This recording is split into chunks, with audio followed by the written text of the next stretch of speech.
Arie said one thing to me. In Kuassa, it's either win or die for Arie. I already told my wife about it. So if you want to pursue another career, it's okay for me.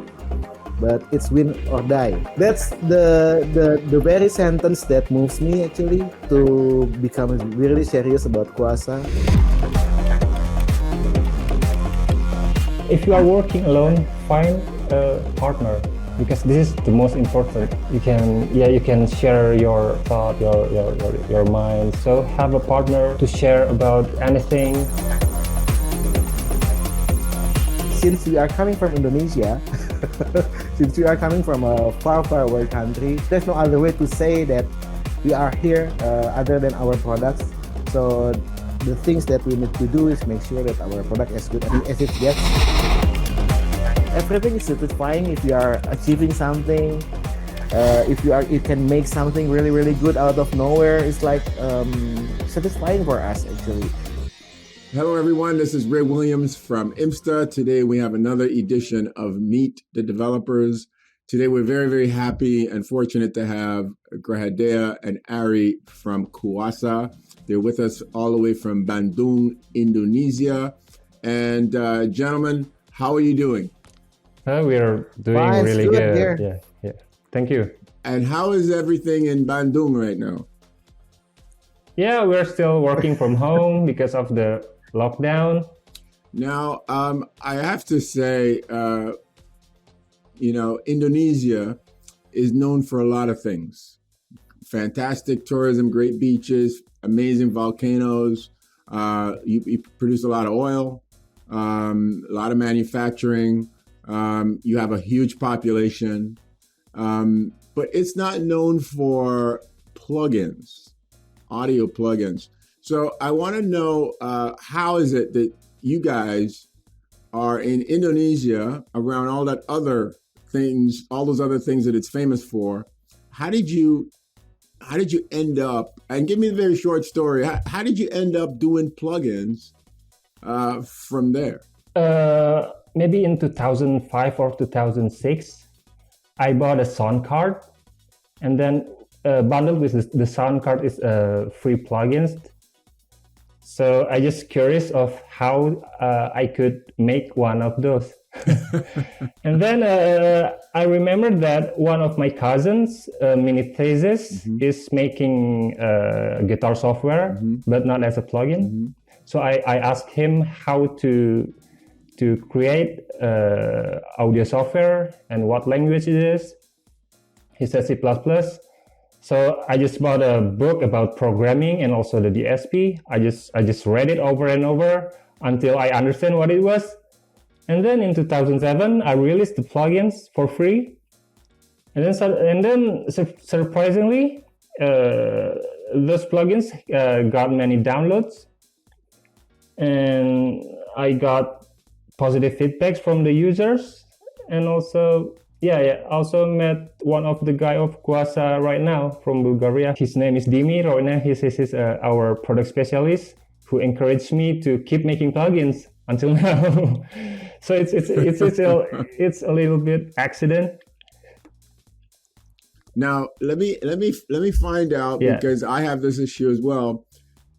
When your friends, your family, when you tell them what you do they understand what it is you're doing? Yeah. So actually, it's easier right now. It's easier since 2015.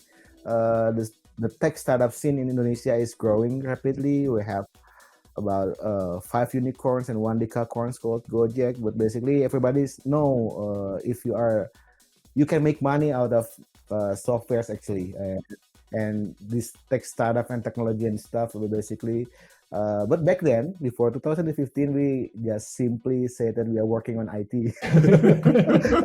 It's easier. Yeah, it's easier. No questions again. No question.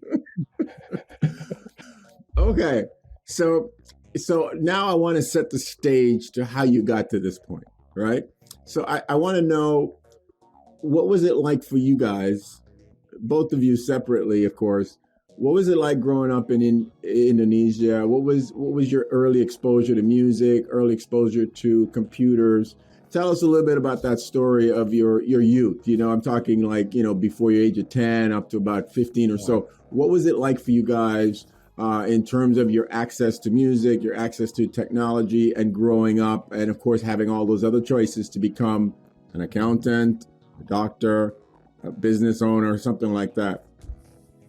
Okay, so I think it was my junior high school. I saw on TV there was Green Day on TV, and then suddenly I fell in love with the bands, and also at that time the underground music community and punk rock scene in Bandung is growing, and there are many events. Also, yeah, I played in a band. I made a band and played in the event like that. And how did you get your first instrument, Arie? Oh, okay. How did that happen? Yeah. So my father was a guitar player, but not a professional guitarist. He played the songs like from the Shadows and the Ventures from the 50s or 60s band, and also many cousins of mine who have the same age with me.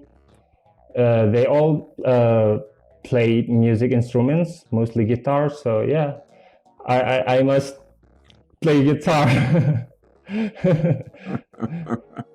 And how about you, Grahadea? What was childhood like in terms of access to music? I mean, how did you get your first instrument? Tell us about that story. So I discovered music back then. Actually, it's from games that I played.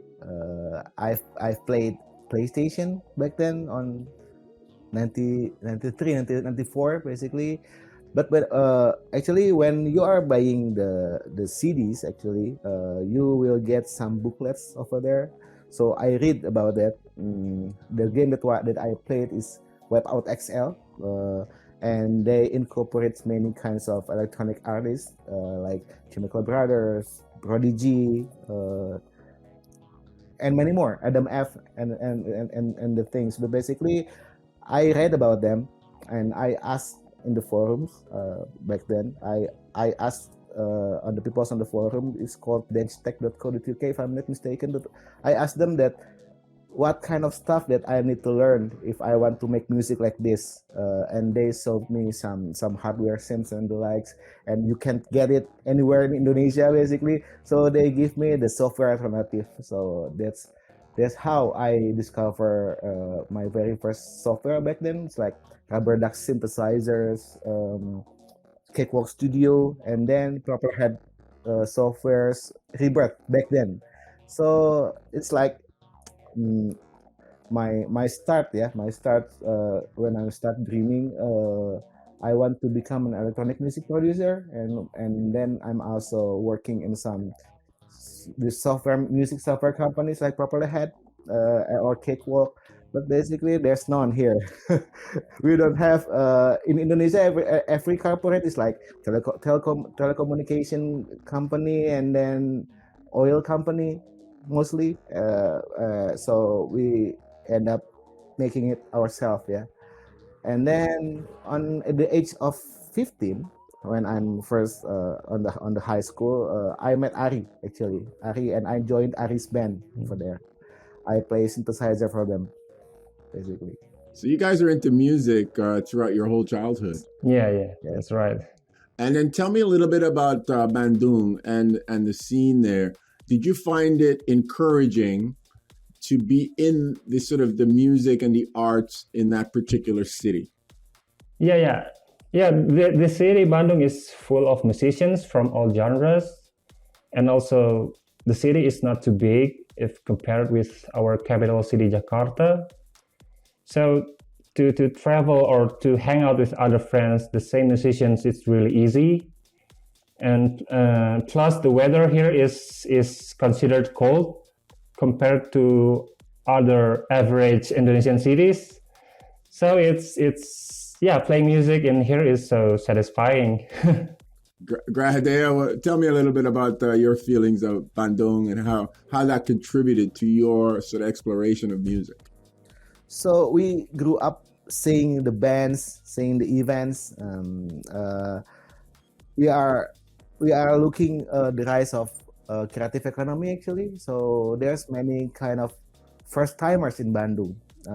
We are the first. I think we are the first plugin developers coming from Bandung, but there are also many first timers. Like there's a first game developer in Indonesia coming from Bandung, and there's another like Dreadout if you know, and there's a lot of and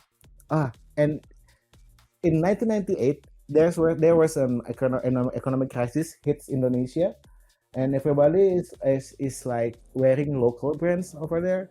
Back then we are using some American brands or Australian brand stuff, but everybody's like shifting. So we witnessing the growth of our own local brands, and they are supporting basically the bands and the events and skateboarders and everything. So it's like a supportive ecosystem for the music scene in Bandung. And then we are witnessing that, and after that we are becoming part of them, and then we make this plugin. So it's like the ecosystem is encouraging us to pursue something that are not usual for other Indonesians. Mm-hmm. So basically, there's some first timer who just succeed actually. So Right. we want to become like them actually. And currently, is there investment in the tech sector in Bandung? Yes. Actually, in Indonesia since 2015, it's like the startup boom is coming. We already have 4 unicorns and 1 decacorns called Gojek, if you know. But basically, they get investment from Sequoia Capital, Google, SoftBank, and the likes. So basically, it's not really strange, yeah, for other people if you are working in IT, because basically it proves that you can make money and get valuation from that. So we can, since 2015, it's easier for us because everybody is like looking to the tech scene, yeah. And as we are coming from the music scene, it's like we are on both sectors actually, both technology and music. So it sounds like your family was very supportive, created a lot of opportunity for you to pursue this music and this tech. How significant would you say that sort of structure that you had was in where you guys are today? Okay, basically, I'm quite fortunate because my father is basically, they are supportive of me. He's been supporting to the actually for the tech sectors, yeah, mostly, yeah. And then he sees music as a side hustle, so he's not really complaining about that. And he's the one who support me to become an entrepreneur rather than working for some company. And then actually I already have some experience working for a company. So when I said to him, when if I want to become an entrepreneur, making my own business, he's really really supportive of it basically. And but the unsupportive the sides is actually coming from my wife actually back then. I remembered one time my wife and Arie's wife, the 4 of us, is basically asking about what we are doing, what we are developing, and what's the opportunity for that. Remember, Arie? I remember. But they are asking, is there anybody who buy this kind of thing? Why didn't you guys making some IT product stuff or everything? But because there it's more common basically. And is it legal? Okay. And many of my friends is asking, is something that you are doing is making money there? Where did you get the money? Basically, this is the things that happens before 2015 basically. After that, startup scene is blooming and everybody is like making tech business and that stuff, and it's easier for us. Very, very good. Very, very good. Anything to add to that, Arie? Yeah, I remember when the 4 of us, I think we were at the restaurant. They asked, like interviewing us, you know. interviewing us. Okay. So did you guys have formal music training, or did you kind of just learn on your own, learn by ear, learn from the internet? How did you get so good at music that you could be in a band? Yeah, I don't have any formal education of music except studying music in schools maybe. But my families are very supportive in music because my father also playing guitar. So learning guitar is fun, and I just learn it by myself. Yeah, same with me. But basically, I'm learning everything from the internet. For music stuff, and then the electronic music production stuff. And back then it was harder because there's no YouTube. There's no electronic music courses over there. So I end up learning from the forums, actually asking the guys over there. So I don't actually I remembered that I have some piano courses about 3 months, and then I get bored. So I just end up learning from the internet. Now, as teenagers, right? You guys are, say, 16, 17, 18. You have friends. Yeah. And you know what those friends are interested in. You know what those friends do. They're not on the internet studying this stuff. How did you pull yourself away from your friends to keep going? We are very fortunate that me and Dea and other friends are at the same community right there. Our teenage time we spent in Dea's house because Dea's house has the best internet connection. So we all hang out in Dea's house. And downloading MP3 and stuff. This is my place, actually. So now tell me, how did you decide that you were going to plugins? How does that moment occur? Tell us about that time that you decided, or you came to the realization that, wait a minute, I want to do this. Okay, so I bought a sound card maybe in 2006 or 2005. Bundled with the sound card, there were many free plugins. So suddenly I just curious how to make audio plugins. Then fortunately I have cousins who wrote a mini thesis in his graduate school to make audio software, guitar software. And then I just asked him of how to learn to make audio software. He said use C++ as the language. And then I just bought a book about programming C++, and then I also bought a book about the SP. And then I read the book over and over until I understand what it was. Tell me about the C++ and learning. How long did it take you to even get a first usable piece of code? From zero to become a plugins, it took about maybe 1.5 years. Mm-hmm. So since 2006 until 2007, I released the plugins. Now, how would you rate the level of difficulty? How difficult was it for you? Just for you, how difficult was it for you to do that? I don't know. Maybe I'm just good in logic. Actually, back in high school, Arie is the top class. The program itself is not too hard, but the DSP it's weird. I mean, I have no one to teach me about DSP, so the most difficult are the DSPs, not the programming or the C++ language. Now, did you ever worry that what you were going to make was not going to be good, or people would not like it, or the quality wouldn't measure up to some other 5 or 6 DSP guys that have been doing it 20 years more than you? I don't know. Maybe I just graduated from my college, and I don't have any job at that time because I had a choice to become an entrepreneur after I finished my college. So yeah, I just do what I can back then, and when I finish the plugins, I just upload it, and then spread the words from the forum and something like that. Were you happy with the plugins at that time before you uploaded them, before you get any feedback? Did you feel satisfied with it?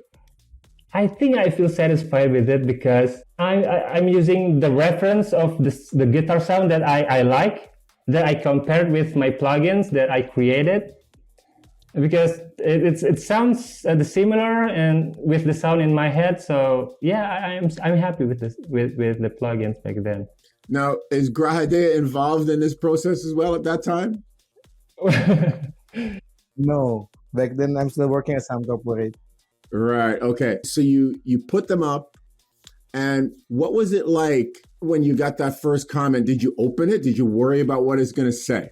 Okay. So at that time, I also want to make money. So I put AdSense on my blog. So there are many traffic, and also there's a donation button, and suddenly there are also many donations from there. But at some point, my computer crashed, but from the donations and the AdSense, cannot keep up with my needs. So from this point, you are a plugin developer. I guess so. Yes. Tell me how that made you feel. Like, how do you feel now? Like, you've got people willing to pay for your plugins. You're in Bandung. How old are you at this time? I think it's 2007, maybe 24. I feel like, I don't know, I feel like it's just fun thing to do, yeah. It's just fun, and then the turning point was when I have a plan to get married with my wife in 2010. That's why I need to make this serious, and I want to make money from this. That's why Kuassa was built. And then how did you reconnect with Grahadea, bring him in? Okay, so before Kuassa, we were making a studio, because I also want to become a mastering engineer back then. Besides making audio plugin, I already bought speakers, acoustic in my room, and then they call me, Arie, do you want to build a studio with me? Yeah. And then 2 years from that, we want to upgrade the studio, but I have software skills, so we decided to move to software maker. So I remember back then, actually, let me add something about that. Each of us we chip in about $1,500 each. There's 3 founders for the studio, and then we realized that if we want to upgrade our studio, basically we need about $100,000 or something, while we only have about 4,000. Yeah, 4,000. Yeah. So we go to the software way, and then we decided at some point, this kind of software is selling good, right? And it's like increasing demand for it, and it's like, if there's some stupid logic coming from us, like okay, each software, if we sold one software for $100 each, and we sold about 5,000 of it, we can become a millionaire. Some stupid logic like that. But in reality, it's a long, hard way. Our first product is not selling that good area, basically. But 6 licenses in the first month, so you can imagine how hard it was. You guys are married. You got to get serious. You start selling these plugins, but you also have to run a company. Did you have to add more people? How did you become capable of running a software development company? So back then, it's actually on the first and second years, it's only two of us. Basically, Arie is doing the hard stuff, and I'm on the easier stuff. Basically, Arie doing the back end, like copy protection, the SPs, programming, and a whole product, and I'm doing the websites. It's the first time. Everything that we did is a first time. It's a newbie work actually. I'm making the publications and stuff. I'm even if you guys know, basically our second and until the fourth product is actually the UI is made by me. I learned to use Photoshop and 3ds Max basically to making some 3D fancy graphics and stuff. And then after that, we already have our first employee actually is it's 2013. 2013, yeah. But basically we learn everything and we implement everything at that point. So we learn Arie's learning copy protections, security and stuff. Our second products it's make us confident, yeah. The second product, the amplification cram, it's so good, and that's why we keep continue making plugins. You're in Indonesia. You're in a time zone that's far away from the biggest market, the United States. You have to kind of compete with companies that are established. How does it go? I mean, did you find a way in those early days? How is it encouraging? What's the family thinking? You've got a lot of things you got to please. Tell us about those early days of Kuwasa. But seriously, I think it's crazy. It's quite crazy for us. But after doing it for many years, basically, I'm thinking about if you are on your 20s, you can do some crazy stuff for it, and you can do so many hours working. Actually, it's like everything is satisfying if you are achieving something. If you can make something really, really good out of nowhere, it's like satisfying for us actually. It's quite crazy because I remember back then the first employee that we have is actually, we already discussed some negotiation for the salary and stuff, but basically tomorrow he's not coming. It's some sad things that happens. Do you remember the guy? Basically. But we do things pretty intense. Actually, we are only on some small rooms, about 3 times 3 meters, 3 meters square. 9 meters square. Me and Arie, it's like we are back and forth, doing stuff and everything's like, how's about it? Okay, release now. Uploading now, and then it's really some crazy stuff which is done by two of us actually, and Adit actually the third founder is more focusing himself on the studio that we are having. So it's like really, really hard way because there's at the time we have some bugs, and then we need to work until midnight, maybe. Yeah, midnight and everything. Basically, there's some silly stuff happening. but it's we are now, or we have about already 13 employees at our office. So it's like satisfying for us because we can do something that not so many, no Indonesians do like us actually. It's quite strange and satisfying. It's quite crazy.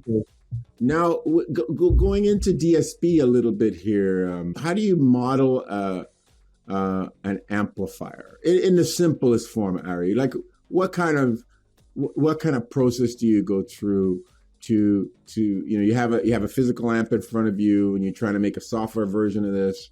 I mean, where do you start? How do you achieve that? Yeah, for analog modeling, we see the circuit schematic, circuit, and then we from the circuit it can be translated into codes, into equations that many research about that we can study, and also we can modify it, and basically from the schematic we model the first prototype, and then take them to the testers for the sounds, and something like that. So fortunately we have right now we have a good researcher so he can help me to translate from to how the circuit into the codes, something like that.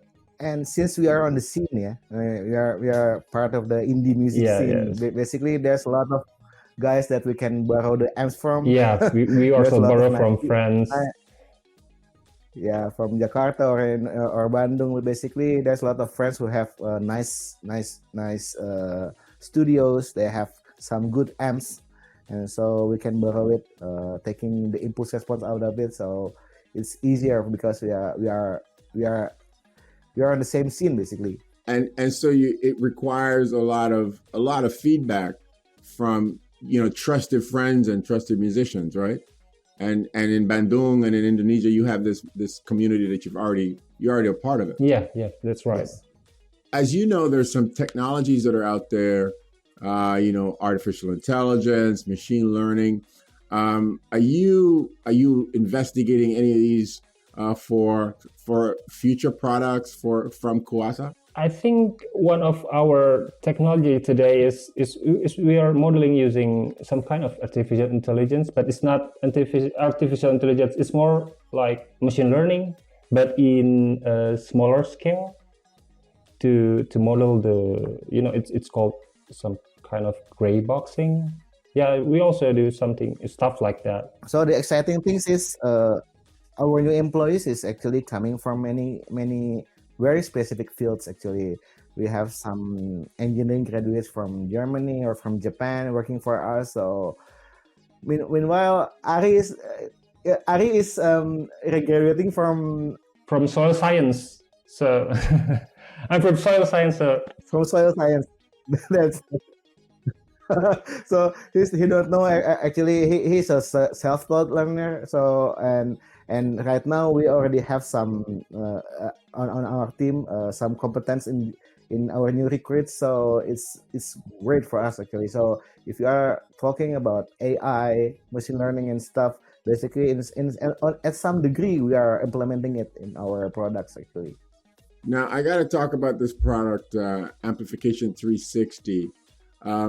It is a big project. First, for people who are perhaps not familiar, tell us what was the thinking behind that, how big a development that was, and just take us through the initial phases of your making that decision to make such an ambitious project. Okay, so at first, because at the beginning, Kuwasa is only the 2 or 3 of us, so to have a dream to create a big project like that, it's almost impossible. So we create a smaller ones like Amplification 1 and then Amplification Cram, and then we have time to build overdrive, modulations.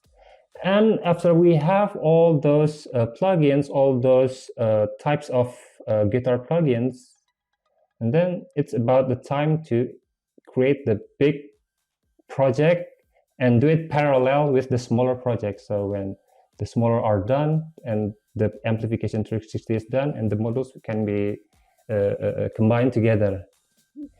So it's a parallel project.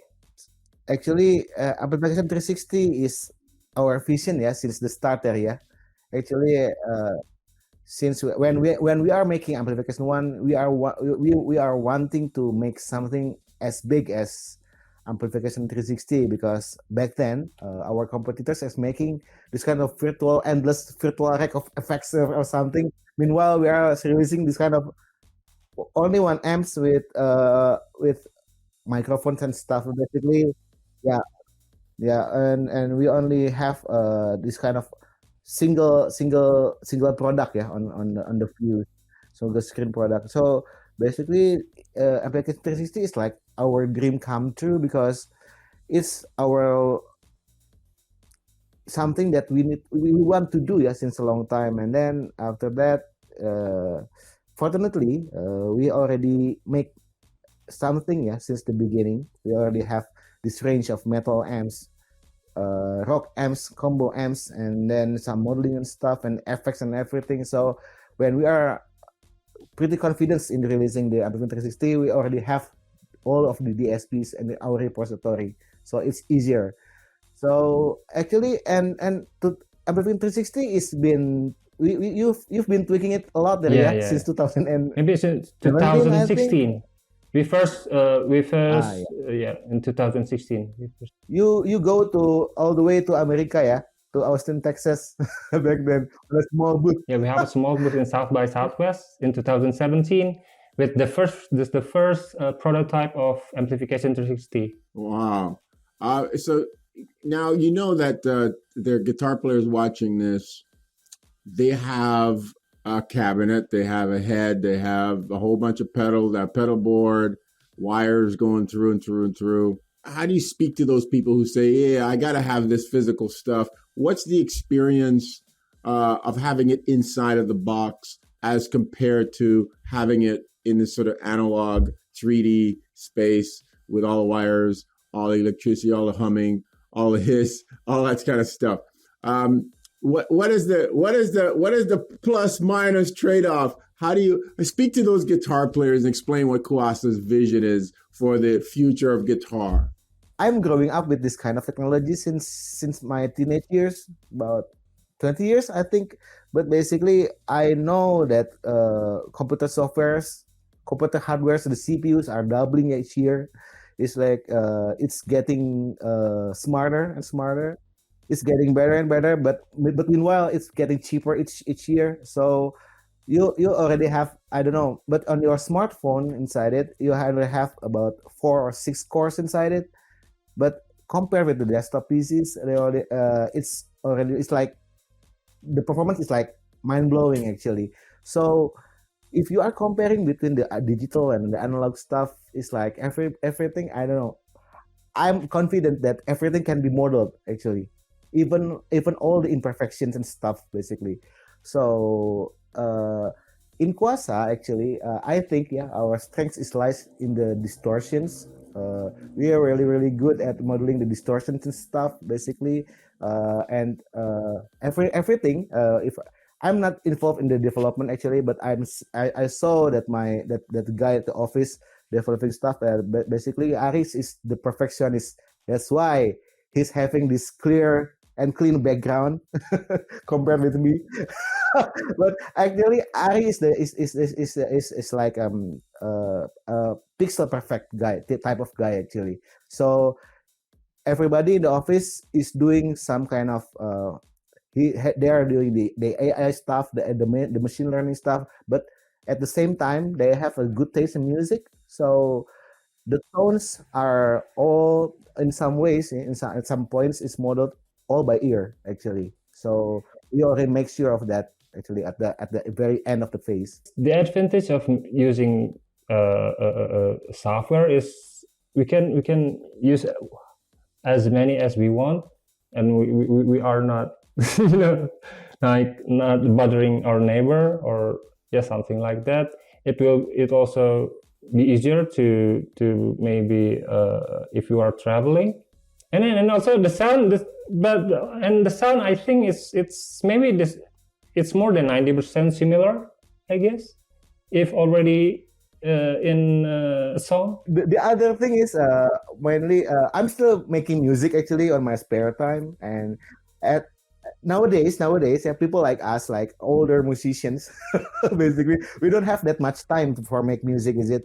So compared to my teenage years, I only make I think after work I only have about 3 hours for making music. So we want everything to become as easy as possible, and it can be done by softwares actually. And we want our software, our Kuasa softwares, to become as easy as possible and as inspiring as possible, because of there's many times that you have some kind of melodies, you have some melodies, instant inspiration, yeah, and then you go to your computer and then you open your session and it's like you're struggling with the where's the button at. It's like an idea breaker actually. It's like party pooper. It's like, but we want our software to become to have some logic for musicians. So when you are buying Kuasa, it's like you are buying a real hardware from the store. Actually, if you are familiar with the amps, there's some volume knob, tone knob, uh, the tone stacks, and the power amps and everything. There's some microphones. But basically, you immediately found similarity with the actual hardwares basically. So instead, like working with something, some software which resembles some I don't know, graphic editing stuff, you have something that actually like the actual hardware. So you don't have to open up the user manual to know how to operate it actually. So we want it to become as easy as you turn it up, load it up, and then it's immediately sounds good, like wow, wow, it sounds good, and then we start playing. So, Arie, tell us about that first band that you had, Disconnected. What kind of music did you play, and did you write music for that band? I wrote the songs, half of the songs for that band, and this is maybe one of the first pop punk band with electronic music in it. And yeah, at that time the pop punk scene is just rising, and we are one of the first in Indonesia, and also we also one of the first who records the albums. And at that time Grahadea is still in my band, and we also maybe influence other band on other cities. So yeah, from that bands, I think it takes me to where I am now. What were some of your favorite bands that inspired you when you were in Disconnected? Okay, in Disconnected, it's Blink 182, and then Green Day. I love that group. Yeah, Green Day. And then Weaker Dance. Yeah, the Weaker Dance. It's my all-time favorite. Weaker Dance from Manitoba, Canada. It's the best band ever. Now, what kind of a guitar were you using in Disconnect? What was your main guitar? Yeah, it's an Ibanez and a Fender. I have this Fender Stratocaster, made in Japan. It's 1996 Fender, 50th anniversary. My dad bought me this guitar as my second guitar, and I love it very much, and I won't lose it. It will be in my heart forever. Now, and what kind of amplifiers were you using? I love Marshall, but in my last album, I'm using Orange. But my favorite amps is Marshall. I don't know why, but I just love Marshall. Now, in terms of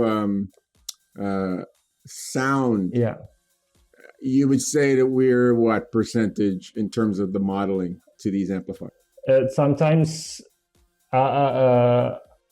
it depends on what the music I'm currently listening. If I'm currently listening to metal, maybe I'm more like the hard stuff. So it depends on the situation. So I don't have any specific type of sound. But for my bands, I love Marshall. Yeah. Grahadea, you got any opinion on how close we could get to those amplifiers with modeling at this point? I think there's a lot of older guitarists. There's a lot of my friends. In fact, one of them are endorsed by Orange amplifiers.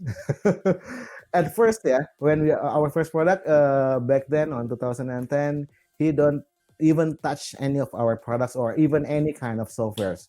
But right now, even after the pandemic, there's some kind of urge, to relearn everything, to to finally touch the software amp sims, and he finally had to say that our amps is about 95% similar, I think, but it's coming from someone who's endorsed by the by the brands itself, basically. So there's actually at this time our products is on the third generation tube modeling. You need to say more about that actually, but it's the third. It's being the third generation for many reasons actually. Our first generations actually is from the amplification one, and the second generation is like the earlier amps like Creme and stuff. So your modeling Okay. technology evolves, I am sure. So what generation are you on right now?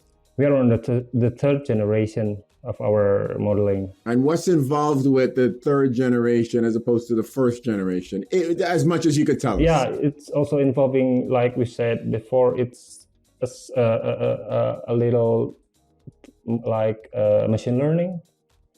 So we also simplified things from that, from machine learning, and also the tube modeling. It's better than before. So it's conceivable that if we came back to you and did an interview 10 years from now, we would see a modeling a sort of algorithm coming out of a Kuassa that is even better than a third. Yeah, of course. Yeah, we're already developing our maybe fourth generation, but I still don't know what the name is. But we will want to make it faster and of course faster, and also more friendly on CPU, because the hardest part of making DSP plugins is the CPU resource. If you want to make it better, if you want to make it sounds good, the CPU resource it's big, so we must optimize from that. This is amazing because I guess it's similar to digital cameras when the first generation, and today it's almost indistinguishable from the best analog cameras that are out there. So there really is no end to the refinement process. Now you have 11 staff right now. How many part-time? How many full-time? About 10 of our staff is including us is actually full-time, and we also have 3 part-timers on our office. So basically that not so many people know that most of our employees are working as their full-time job. So me and Arie, we give everything for Kuassa. So in terms of development, we keep learning every day. So we keep improving our products. This is not a side hustle for us. This is our main job. So we took it very, very seriously. So that's why in 10 years, we can go so fast, even though we are coming from Indonesia as a country far, far away, but we did everything at very best in our effort. And we keep learning for that. In fact, our researcher is now taking his postgraduate in Berlin area. So we keep learning new stuff every day. If you're modeling distortion, essentially distortion is degrading the sound. It's making the sound distorted, sound worse. So how do you know when it's good? Oh, it's a tough question, but good means maybe when you feel it, when you played it with your hands, when you're strumming with it, it feels like it feels more satisfying. It's it's really hard to explain. Theoretically, explain theoretically. Yeah, theoretically how? Theoretically, because it's felt when we play with it, not just heard when the song is done and mixed. But when you feel, when you start to play with it can feel the difference. Maybe the dynamic, maybe about how the hair, the hair of the music, the hair of the distortions, how many distortions, something like that. It's a very tough questions and it's really hard to explain. Okay, one thing that I need to add actually. I'm pretty confident, yeah, in the guys on the office basically because of their taste of music. Basically, they are not only smart, but basically they have good taste in what a good distortion should be heard. That's many times they are talking about some the grit, the only the small details that not many people Would know. understand, But yeah. basically, they are talking about they're talking about the theoretical stuff. Yeah, it's like they are talking about one time about the equations of zeros.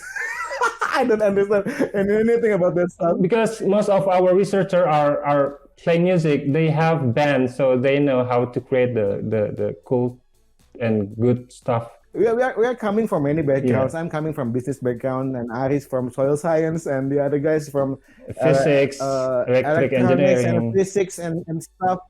But all of us, we are speaking in the same language, which is universal language, which is music. Yeah, basically, we are, all of us in the office is loving music, and many of us are also have an active bands playing. So we are keep updating in terms of our references, in terms of music and sounds and new stuff and new gears coming and everything. So it's one of our things that we are pretty confident. Now, do you guys still get time to make music? Me, yes, but Ari, No, because my other band members are also busy with their own daily work. So yeah, we're not active anymore. My last gig was in 2017. It was in a small pub, but it's just really great last show maybe. Yeah. Mm-hmm. Now, when you look out and you see the landscape, there are literally tens of thousands of plugins on the marketplace. You guys are in the marketplace, and then there are some big companies in there as well with their own guitar and effects plugins. You're there. You're on that same field with everyone. I mean, how do you feel? What does it feel like to see all your products aligned and arrayed and available for sale next to all these other big brands? I think it feels really great, because we're from Indonesia that is so far away with them, and also we can reach this far. I think it's great. Meanwhile, I think I don't know, but I think me and Ari have a similar background, and also the guys in the office. Basically, we are coming from the small indie scene, on some towns in Indonesia. But basically, at first we are becoming a fan, and then we want to be involved. Actually, that's what happened at our teenage years back then. We are being a fan of the scene. We want to become playing in the band and then playing at the same stage with them. Yeah, we want to become some kind of indie artist, which also align up with the bands that we are liking. And then it's actually the same thing, yeah, with our products. At first, we are fans for me personally. I'm fans of Propeller Head stuff, Propeller Head software stuff from Sweden. And I'm also big fans of Ableton and companies like that, basically. And then making your softwares can become integrated on the same screen is like a dream. I think it's like finally we are becoming part of the ecosystem, not only as a fan, but we are becoming part of the ecosystem. As a company, you have almost like two sides. Yeah. You have a task of making products, but there's another task of marketing products. How easy is it to flip between these two things? Is it the same thing? How different is it? Were you prepared? Tell us a little bit about the marketing side. Like how easy is it to get the products out, to generate consistent sales? Tell us a little bit about that journey for your company. Marketing is hard. Making software is hard, and marketing is also hard actually. Okay, so I think the bad sides, the different sides of us, since we are coming for as a musician into a plugin industry, that's we are sometimes, including me, yeah, is sometimes we are too product oriented. We are spend too much time to develop our products instead of selling it.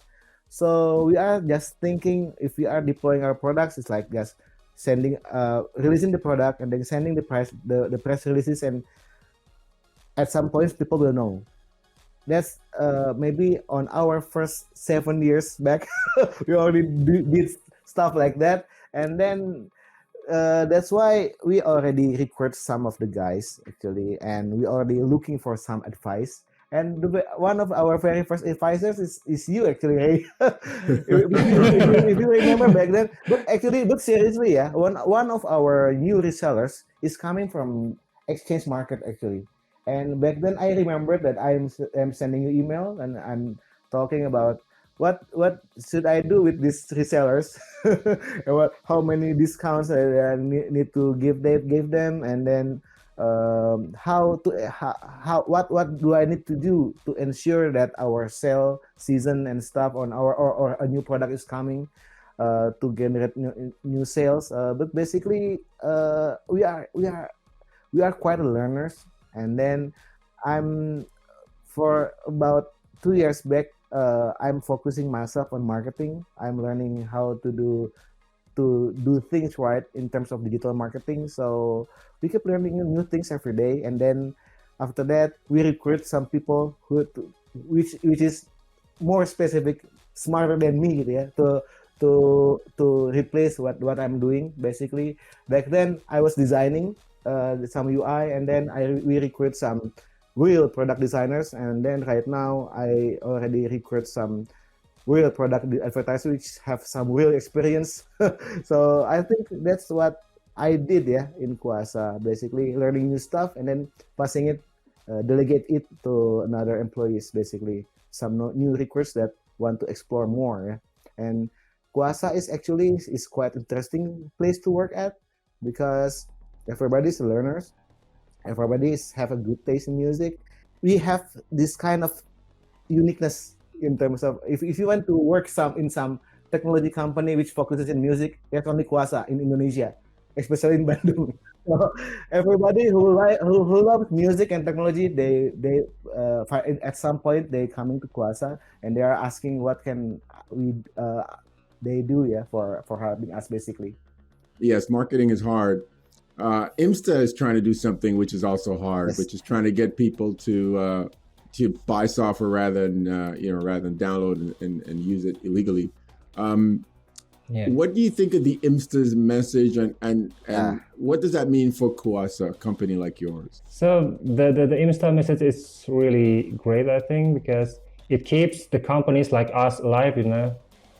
Because we cannot ignore that the software piracy is huge, and even we create a strong copy protection, we cannot keep up.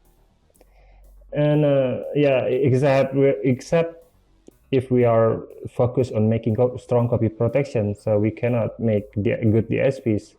So that's why, yeah, yeah. So that's why this kind of message should be delivered to keep the companies like us keep and put food on the table. Yeah, I think it's clear and genuine actually. People need to be aware, yeah, about this kind of stuff, basically. Back then you can justify your act there by using the pirated software, by justifying that this won't harm anyone, because the people who made this is already rich anyways, and the people who made this is a big companies even anyways. But there's a lot of plugin developers, there are a lot of plugins coming from small developers like Kuasa, or even a single programmers, yeah. They only have about one or two products, but it's really really good, and it's really really becoming a big hit and everyone is using it. But at some points they can't grow so much because of the harm of the piracy that causing them basically. So I think it's good. It is good message and clear message to everybody to become aware that at some point if you use a pirated software, you are harming someone actually. How has the COVID pandemic impacted your business? It looks like the pandemic generates new users to learn about home recording. Maybe people are at home, so they learn music production at home. Yeah, meanwhile it's actually quite it's quite sad to see our friends. Yeah, it's quite. Our actually the most actually is the crews, the audio stage crews, the technicians and stuff. Basically they don't have anything to work, but at the same time they relearn. Actually they need it's at some point they need to move the experience of to become part of the live music into at home stuff. So at some point it's people need to relearn. We need to discover new skills and everything. Most of my musician friends are staying at home, trying to learn new things. They try to do some kinds of at home stages, some performance, making some new materials and selling something basically. So at some points it helps digital software companies like us, digital products, to thrive more, to be adopted more, to accepted more actually. So it's somehow pushes people, it forces people towards digitalization. In terms of the production side, it's already done by using the computers and the digital audio workstation and stuff. But I think the more questions is coming for the selling the stuff actually. How do you still generating revenues from doing live shows and everything? I don't know, maybe at some points we are heading to 5G right now, right? So basically internet will have bigger bandwidth, computers will have more powers, and there's some AI and machine learning and stuff. I think if we are keep this way, keep researching, innovating new stuff, at some points musicians can thrive using technology. I think that's what I'm confident of actually at this time. Now you guys have great DSP, you've got great GUIs, you've got great company, lots of research. There are opportunities outside of the guitar world. I mean, are you going to pursue any other areas of software, any other particular categories? Yeah, we're currently have a new dedicated programmers for continue our studio plugins development. So yeah, we just wait for the release date. Yeah. So I see a big smile and a lot of hesitation. It tells me something might be coming. It will be exciting, I'm sure. So yeah, it will be exciting. So Arie's background is coming as a guitarist actually. So his taste revolves around guitars and stuff. And then we already have another recruits who's really good at studio effects and stuff. So we can expect that in the short time, maybe I don't know, maybe later this year or later next year, maybe next year. We will release some new exciting studio products, because to come hand in hand basically. So we have dedicated person who do this really good. Nice one. No, that's excellent. Because the software market, around the world continues to grow. Certain territories are growing very, very rapidly. And we, as you guys know, I'm involved in the business. We see it. We see the numbers. So we see the thirst. we see the potential. I mean, there's a huge potential. It's almost limitless. And it's good to know that you're going to try to expand and get into some more of these areas to serve the sort of oncoming customers that have never really been involved in this business. Now, you know that some people that are watching this are young people with they don't have a computer background, but they've got ideas. They are, they know how to self-learn. The internet is full of instructions on just about anything. And they want to do what you did. They're watching this right now. What's your advice? What do you say to them? If you are working alone, find a partner, because this is the most important. Because being a programmer is really exhausting work. I mean, we can burn out at some point. So have a partner to share about anything.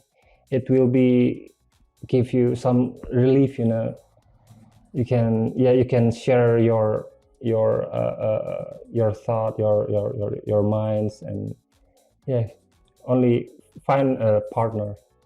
I need to share some stuff, some personal stuff. Back then, in 2011, actually working from Kuassa is not paying the bill so much. So, and back then I get some offers from Microsoft Singapore actually to work in there. And I asked Arie about that. Hey, is that okay if I'm working remotely from Singapore? So I will take this one because I need money, I think at the time. And Arie said one thing to me. It's up to you, Dea. But in Kuassa, it's either win or die for Arie. I already told my wife about it. So if you want to pursue another career, it's okay for me. But it's win or die. So that's the very sentence that moves me actually to become really serious about Kuassa. So after that, I relearned actually, and I started to design graphics for Kuassa, and Amplification Creme is coming out and it's becoming a big hit. So it's actually one of I don't Lifesaver. know. It's a luck actually. It's only a luck actually. If Amplification Creme is not a hit, maybe we are.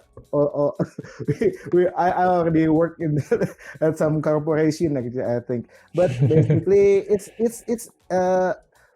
if you have co-founders, if you have a team, it's become easier. You have someone to trust, put your trust on. And then the other things is it's a marathon, so it's easier. It's easier if you are passing and you have someone to cover you up in case you suck up. there's a lot of mistakes and everything basically because we are first timers. So if you have someone to cover you up, it's great. It's great. So prepare for that actually. Now you're from we mentioned Indonesia so many times. There must be a lot of organizations, institutions in Indonesia that are very proud of what you have done, what you have achieved. Tell us a little bit about some of the recognition you've got inside of your country and inside of that region. From our law ministry, I guess. Yeah. We received the Intellectual Property Recognition Award.